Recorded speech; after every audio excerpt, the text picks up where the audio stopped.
Welcome to Enchanted Tarot. This is for the sign of Virgo for the month of December. It is a general reading, so it will not resonate with each and every one of you who are watching. If this does not sound like your story, check your moon sign or your rising sign. Your messages could be there, and if not, simply check back in the following week when I put out a new message for your sign.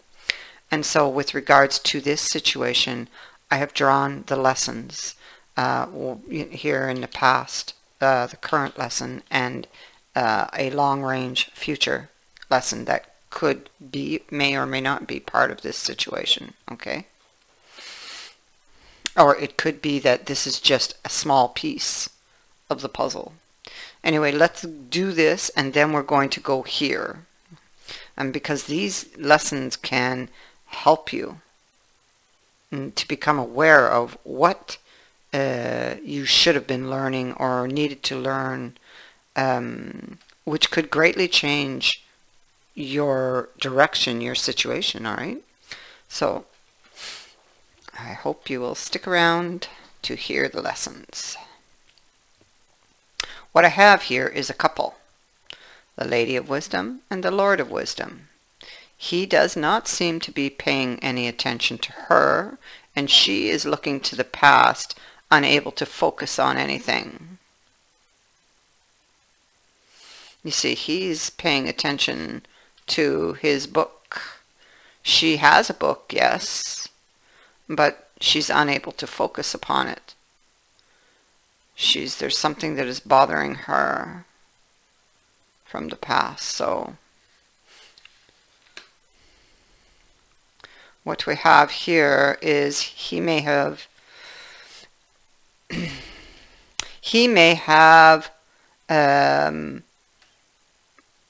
promised her things or said things, but maybe he never stood behind them, you know. It appears like maybe this relationship has financial security, but it does not have emotional security, is what I'm feeling. It feels like it's really chaotic, you know. It's almost like for her, it's like, should I stay or should I go? But she wants to stay because she does love this person, but it's just too chaotic, and she feels the person doesn't love her. He doesn't stand behind what he tells her. And so what should she do with the wheel of life here? You know, where is this wheel going to land, basically? Because it could just as easily go one way as the other. And she, maybe it's like waiting on chance, you know? And it's like she not really happy with that option of waiting on chance. She's not really happy with any of her options at this time. And this is definitely her energy about him, because that's what I'm being given. And here she is. And we know that she feels the emotion of love. And she feels the connection. She holds up her cup to, or holds out her cup to the connection. So we know that she has these feelings. But she feels as though, with the Nine of Swords on top of this, that it's threatened. This is a card of being threatened, attacked.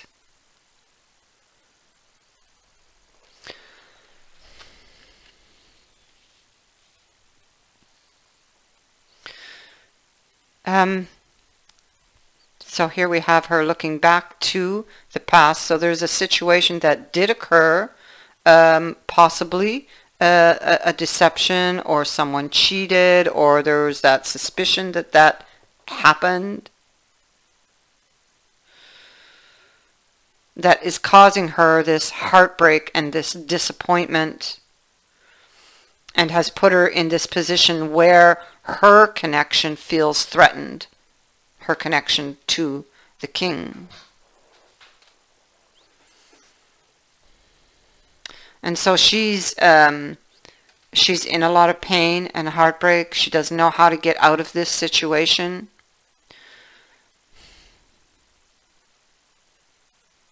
And so so we have the Hangman here, and it's like she's trying to find the solution.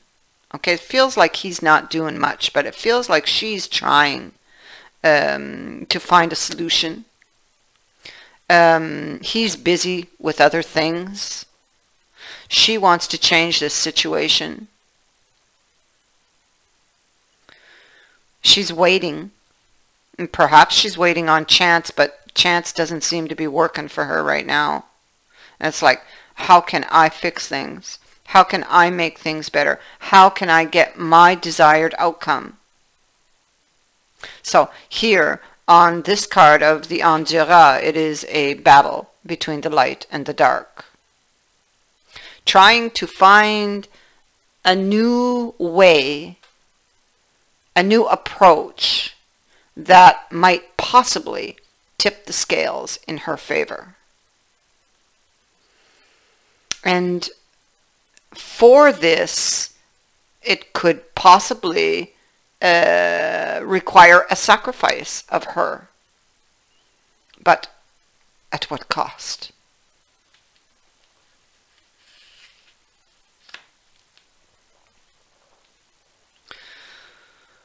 I feel that she's sitting back waiting to have a conversation about a solution. She knows that it's like she's facing her darkest fears here. She's got a lot of anxieties. And she knows that getting out of this situation, it ain't going to be easy. And so she's kind of like sitting on it, resting, waiting. But it's like an anxious wait, because this dormouse sleeps in the pot, indicating nothing gets poured, nothing's happening here, and it would not be a restful sleep. It's like you're on the verge. It's like you're like in between. You must remain guarded. You know, you got to look over your shoulder, watch your back.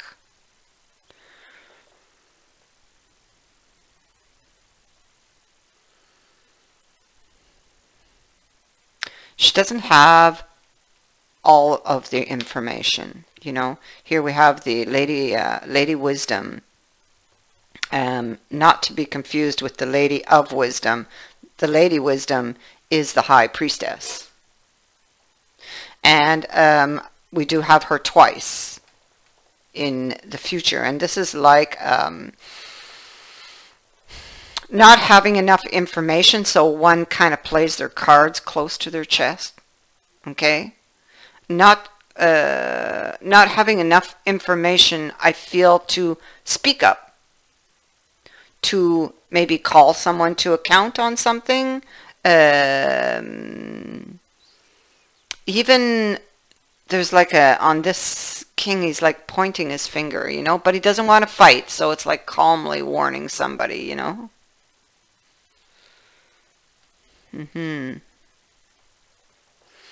And so she doesn't have enough information about this king. It's the same king, different decks.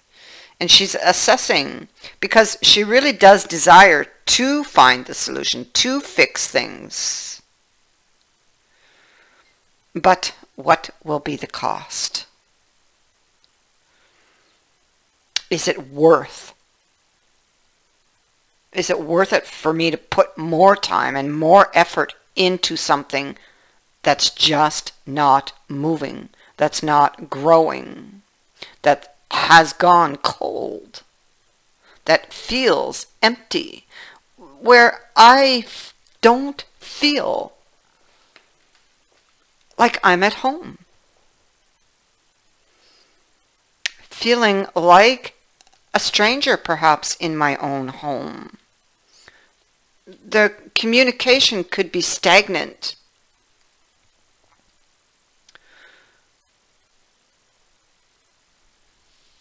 What do?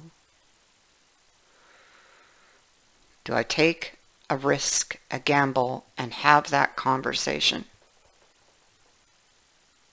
Because of the High Priestess, you see, from the Before Tarot. It's about guarding your knowledge, or the little knowledge that you have, because in the other High Priestess, you don't have everything, or you don't feel that you have the right information, or enough of it. So she doesn't speak. She keeps it to herself. And so it is a question of knowing when to speak and when is the right time. Knowing when to speak and knowing when to remain silent, because possibly you could make matters worse. And clearly the desire or the wish is to save this. This is what you're studying. See, most likely this is a marriage or a relationship that is like a marriage. Example, living together for a long time, okay? But you don't have the official paper. So this hermit is looking at that direction of this, where it could possibly go, and I feel like you don't have enough information to know this at this time, and maybe somewhat fearful of bringing it up with this person here. Maybe fear of loss, or what you might lose with that Two of Shields, because it sits in your future and it is about loss. It's about the battle being over and somebody looking back at what they lost, but this hasn't happened yet, and this she would greatly like to avoid, you know. So what does she do? Wait on chance?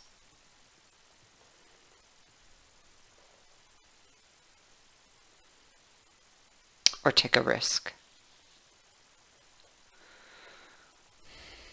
Actually, you know, either way she's going to take a risk. Take a risk in waiting on chance, or take a risk and have that conversation that needs to be had, because her heart is breaking. She does not feel at home. This person is not, it's like they're not giving to her emotionally.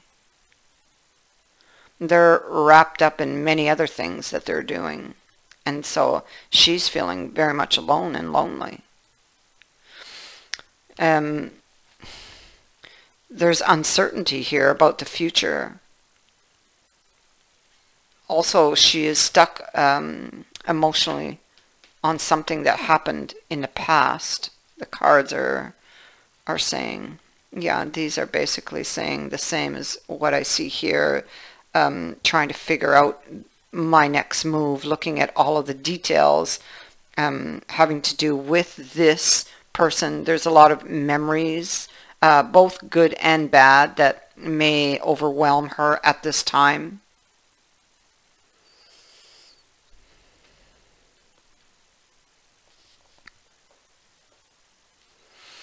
And so moving to the lessons, the first lesson here, this lesson has been made evident, but it's possible you have not yet embraced it or learned it. And so Spirit wants you to know that progress cannot be made until this lesson has been addressed and dealt with. And it is. It is about loneliness. I know that I am never alone. This is a lesson that I feel you're aware of, but maybe you have not yet embraced. If I look at the reading. So this card has come to you because you must be reminded that there is a difference between being lonely and being alone. Feelings of loneliness originate from a sense of not appreciating the most important person in your life, and that is you. If solitude seems like an affliction, then you need to work on creating a healthy relationship with yourself, because only then will you attract others who will nurture your soul. You don't develop, if you don't develop a healthy relationship with yourself first, you will only draw unhealthy relationships to you. To create a healthy, positive relationship with yourself, you must begin to feel worthy of love. The pessimism of this physical dimension can affect your self-esteem if you don't have the strong conviction that you are valuable and meaningful. Don't view solitude as a weakness. It is merely your soul telling you that it is time to do some inner work and reevaluate your path before you start to shine. As you sit in the silence of your soul, you will realize that your spirit family, teachers, and guides are with you, and that you are never alone.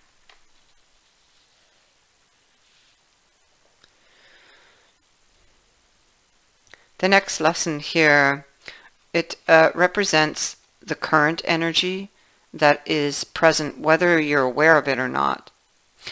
Now, it is significant because if you're not prepared for this lesson, it could be a stumbling block that will impede your progress, and it is purpose. I know what I'm here to do. This is currently what you are learning. Understand that you've chosen to reincarnate on Earth for one major goal, and that is to express love in all that you do.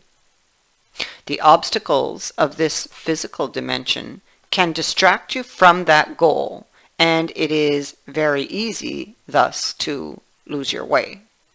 Life on Earth is full of obligations that require your conscious attention, but that doesn't mean you can't infuse all of your decisions with caring and with compassion.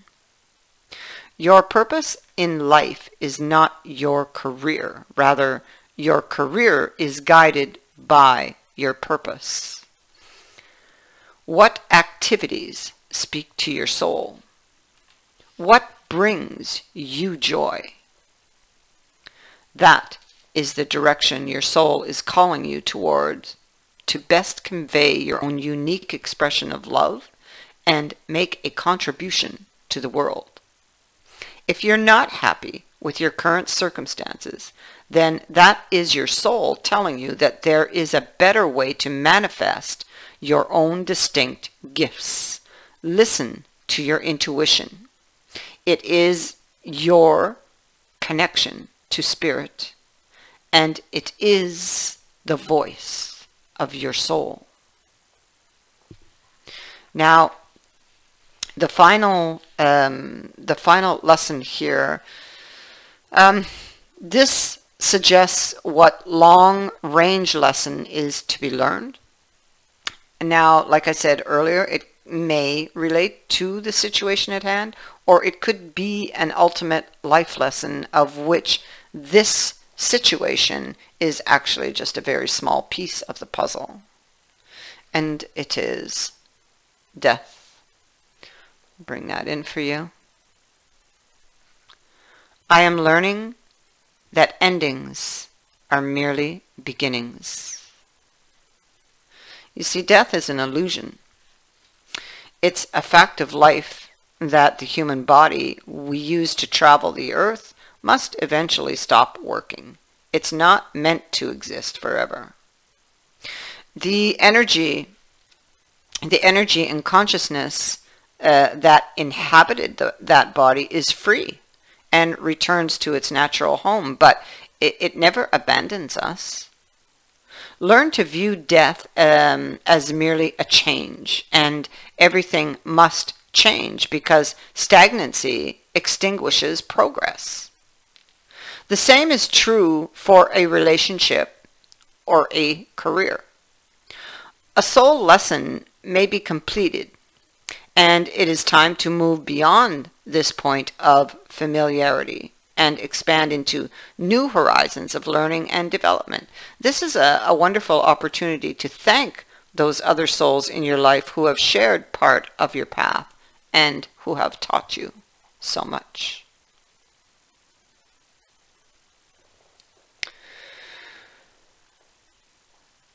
And so hopefully these will help you, knowing these, or at least bringing them into your conscious awareness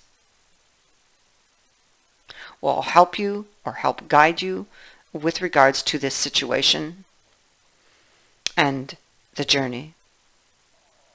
I thank you for watching, for liking and for sharing my videos, and for subscribing. Also, I would like to say thank you to everyone who has donated to the channel. It is greatly appreciated. Many blessings to all of you.